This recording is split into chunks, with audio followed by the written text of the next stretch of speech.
В эфире новости, в студии Анастасия Кобызева. Здравствуйте. Вот главные темы.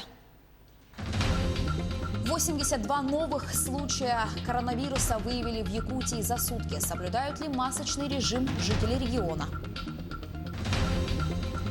2 детских игровых комплекса появятся в Мирингре в этом году. Площадки будут отвечать всем требованиям безопасности. И еще раз о контрольных датах, когда в Якутии начнется ЕГЭ.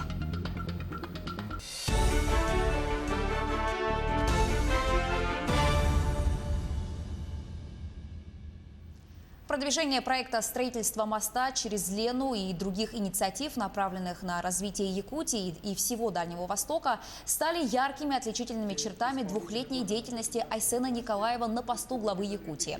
Такое мнение высказал руководитель лаборатории социальных исследований Института региональных проблем Петр Кирьян. По его мнению, глава региона с этим проектом своевременно вписался в новую федеральную стратегию развития экономики страны. Напомню, что в прошлом году проект строительства моста поддержал президент России Владимир Путин. Вантовый мост через Лену может стать 9-м по длине в России и 3-м по сложности. 82 новых случая коронавируса выявили в Якутии за минувшие сутки, из них 74 в городе Якутске.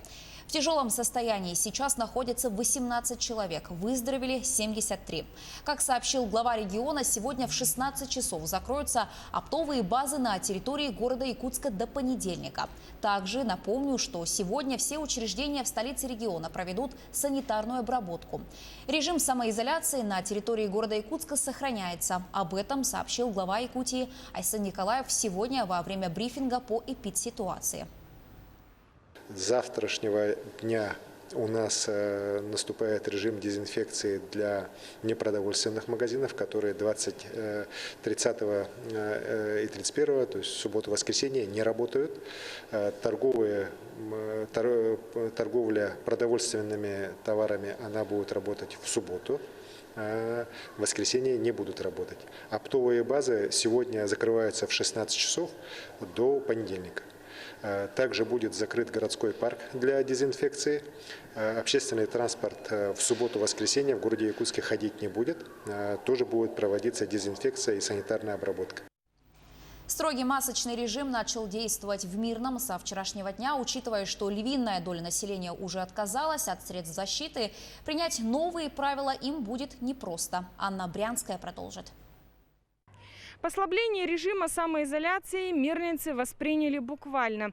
В общественные места, в парки выходят гулять целыми семьями. Только вот про масочный режим то ли забыли, то ли не знают. С 12 мая глава республики снял часть ограничительных мер. Прогулки в парке и спорт на свежем воздухе разрешили. Масочный режим при этом не отменяли. В Якутии он действует уже месяц. И многие мирнинцы его намеренно игнорируют. Подскажите, пожалуйста, вы знаете, что на территории Минского района введен масочный режим? Да. А почему без масок? Ну, не считаю нужным ее одевать.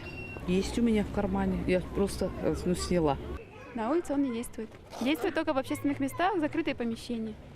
В закрытых помещениях ситуация та же. В продуктовых магазинах покупатели без масок и перчаток. О дистанции в очереди будто и не слышали, а ведь предприниматель имеет полное право выгнать безответственных посетителей. Указ главы республики от 27 апреля позволяет. При этом предприниматель, в том числе продавец, водитель, обязаны создать безопасные условия для клиента, соблюдать аналогичные требования и, соответственно, несут ответственность за неисполнение этих требований. Правоохранители Татарстана новые правила восприняли буквально. Нарушителя, человека без маски, из автобуса вытаскивали силой. Насколько это законно – вопрос. Впрочем, закрыть перед безмасочным пассажиром двери имеют полное право. В нынешних реалиях это оправдано. В Якутии новым коронавирусом за время пандемии уже заразились больше 1500 человек. И каждый день диагноз COVID ставят нескольким десяткам жителей. Из-за того, что многие горожане не соблюдают ни социальную дистанцию, ни масочный режим, они начинают приводить и к негативным последствиям. Уже сегодня, 28 мая, руководство республики планирует сделать шаг назад и снова ужесточить режим самоизоляции, чтобы снизить риски новых очагов заболевания. Анна Брянская, Алексей Меркулин, телеканал «Алмазный край». Россия предложила Всемирной организации здравоохранения 8 вакцин от новой коронавирусной инфекции. Всего их уже больше 100 по всему миру. С какими проблемами сталкиваются разработчики и когда ждать саму вакцину? Эти вопросы обсудили эксперты во время онлайн-круглого стола, который организовала Российская академия наук. Подробности смотрите в следующем сюжете. По последним исследованиям, в Москве, в регионе, где зафиксировано больше всего заболевших COVID-19, антитела коронавируса имеют лишь 12%. Ученые уверены, этого недостаточно, чтобы говорить о коллективном иммунитете нации. А значит, вирус до сих пор опасен. И вопрос создания и использования вакцины остается актуальным. Над специальным препаратом работают во многих странах. Всемирная организация здравоохранения зарегистрировала уже 124 вакцины кандидата. 8 из них – это российские разработки. Мы наблюдаем бум в фундаментальных исследованиях, связанных именно с такой фундаментальной вирусологией и фундаментальной иммунологией. Сейчас практически повсеместно складывается представление и убежденность о том, что вакцина будет в ближайшее время сделана. И это только действительно вопрос времени, вопрос месяцев. Сейчас мы все понимаем, что фактор времени очень важен. 10 вакцин кандидатов по всему миру уже проходят клинические испытания на последних стадиях. Правда, эксперты отмечают, что торопиться при создании нового препарата нельзя. Это может привести к жертвам. Так, например, сотни человек умерли при испытаниях вакцины от лихорадки денге. Необходимо обязательно тщательно изучить все эти вакцины на предмет безопасности, да, прежде всего, ну и потом, конечно, эффективности, потому что меня пугает вот эти заявления, что мы в сентябре можем начать массовую вакцинопрофилактику. Я бы все-таки осторожнее относился к этому. Экспертов волнует еще одна проблема – это борьба с отрицанием надобности вакцины. Все больше людей по всему миру начинают присоединяться к движению, которое выступает против нового препарата. Всемирная организация здравоохранения запустила на русском ВКонтакте свой сайт.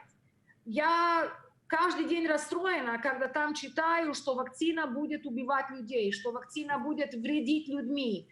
Хотя мы все знаем, что вакцины на самом деле это самая главная мера общественного здравоохранения, которая позволила современному миру сохранять жизни детей, продолжительность жизни, снизить инвалидность. Создать вакцину – это только полпути. Необходимо изготовить миллиарды порций. Для этого уже сейчас нужно думать о том, как перепрофилировать заводы под производство нового препарата. А в том, что он скоро появится, сомнений нет.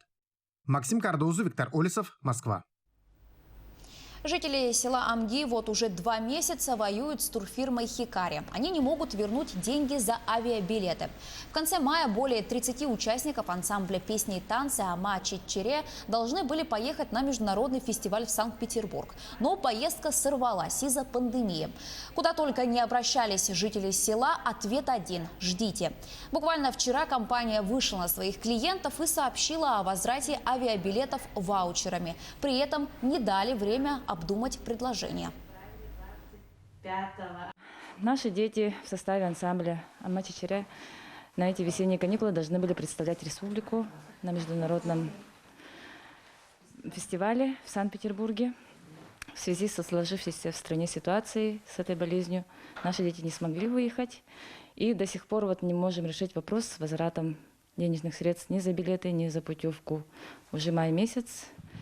С самого начала мы писали много заявлений и претензий в разные инстанции, то есть и в саму авиакомпанию, в турфирму. До сих пор никакого официального ответа нам не пришло ни от одной фирмы. Сегодня фирма «Хикари» нам через голосовое сообщение отправила информацию о том, что авиакомпания «Якутия» нам денежные средства возвращать не собирается. Прям в требовательной форме предлагает нам взять ваучеры. И сроки нам ставят буквально полдня до обеда завтрашнего дня. Мы очень возмущены, что указ президента не работает. 2 детских игровых комплекса появятся в Нерюнгри в этом году. На эти цели выделили 2 миллиона рублей. Площадки будут отвечать всем требованиям безопасности, так что родители могут быть спокойны. За последние 5 лет в Нерюнгринском районе построили 40 таких объектов. Часть из них возвели по программам формирования современной городской среды и поддержки местных инициатив. Большие детские площадки. Одна будет располагаться по адресу Карла Маркса, 25/2, рядом с созданием ДЭКа. И одна площадка будет установлена в районе Геологов 81. Район довольно удаленный, детских площадок там давно не было, поэтому мы решили установить большую детскую игровую площадку вместе со спортивным оборудованием в том районе. Вот, поэтому в 2020 году, я думаю, до июля месяца появятся 2 большие площадки, которые у нас уже закуплены. Вся процедура, скажем так, пройдены. Поставщики должны до 10 июня поставить к нам в город и до 1 июля установить эти площадки. Уровень воды на реке Яни достиг критической отметки. Об этом сообщает пресс-служба МЧС по региону. Верхняя кромка ледохода находится в 70 километрах ниже гидропоста «Юбилейный». Уровень воды составляет 1124 сантиметра. Это критическая отметка. Нижняя кромка наблюдается в 100 километрах ниже села Усть-Янск. Уровень воды 960 сантиметров. За сутки ледоход продвинулся на 20 километров. Площадь лесных пожаров уменьшилась на 370 гектаров в Якутии за минувшие сутки. Сейчас, по данным авиалесоохраны, на территории региона действуют 6 природных пожаров на пройденной огнем площади 122 гектара. За сутки возникли 2 пожара, 6 удалось потушить. Площадь активного горения 8,5 гектаров. С начала пожароопасного сезона на территории региона возникло 60 природных пожаров. ЕГЭ в Якутии стартует 29 июня. В первые 2 дня пройдут предварительные пробные экзамены без участия детей, чтобы еще раз проверить готовность системы.